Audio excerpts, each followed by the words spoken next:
federal appeals court temporarily blocked a judge's order requiring the Trump administration to return control of the California National Guard to Governor Newsom. This comes after California Senator Alex Padilla, you see it right there, was wrestled to the ground and handcuffed by federal agents at an immigration news conference with the Homeland Security Secretary. Matt Rivers is in Los Angeles with the latest. Good morning, Matt.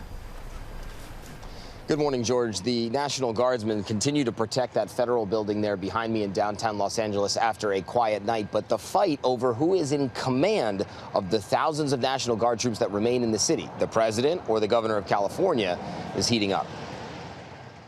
Overnight, a U.S. district judge ruling President Trump illegally deployed 4,000 California National Guard troops in Los Angeles. In a scathing opinion, Judge Charles Breyer saying the protests fall far short of the legal requirements of a rebellion to justify a federal deployment.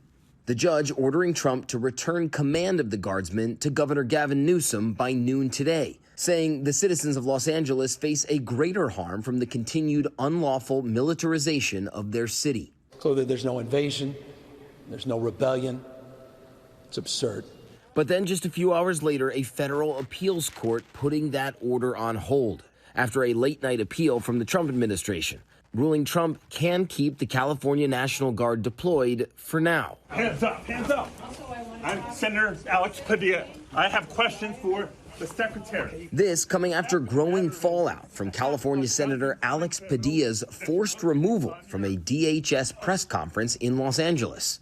We were in the room when the senator began interrupting Homeland Security Secretary Kristi Noem's opening remarks. Padilla hoping to press her about ICE arrests of people without criminal records. I have questions for the secretary because the fact of the matter is a half a dozen violent criminals that you're rotating on your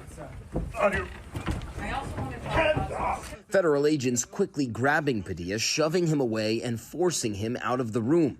Agents then forcing the senator to the ground and putting him in handcuffs before releasing him.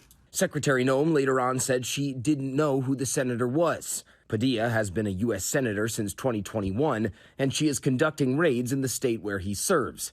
The senator appearing shaken before the cameras. If this is how the Department of Homeland Security responds to a senator with a question, you can only imagine what they're doing to farm workers, to cooks, to day laborers. Noem, surrounded by protection, calling Padilla's actions inappropriate. I think everybody in America would agree that that wasn't appropriate. That if you wanted to have a civil discussion, especially as a leader, a public official, that you would reach out and try to have a conversation. Overnight, the senator taking to social media. If they're willing to do that to me, a United States senator, with a question, doing my job on behalf of the people of California and our country, what are they doing to a lot of the folks that are out there when the cameras are not on? Now, that federal appeals court setting a hearing for Tuesday to determine whether those National Guard troops will remain under the command of President Trump or go back to the command of Governor Gavin Newsom. But until then, guys, President Trump is in charge. Yeah, that's coming next week. Okay, Matt, thanks very much.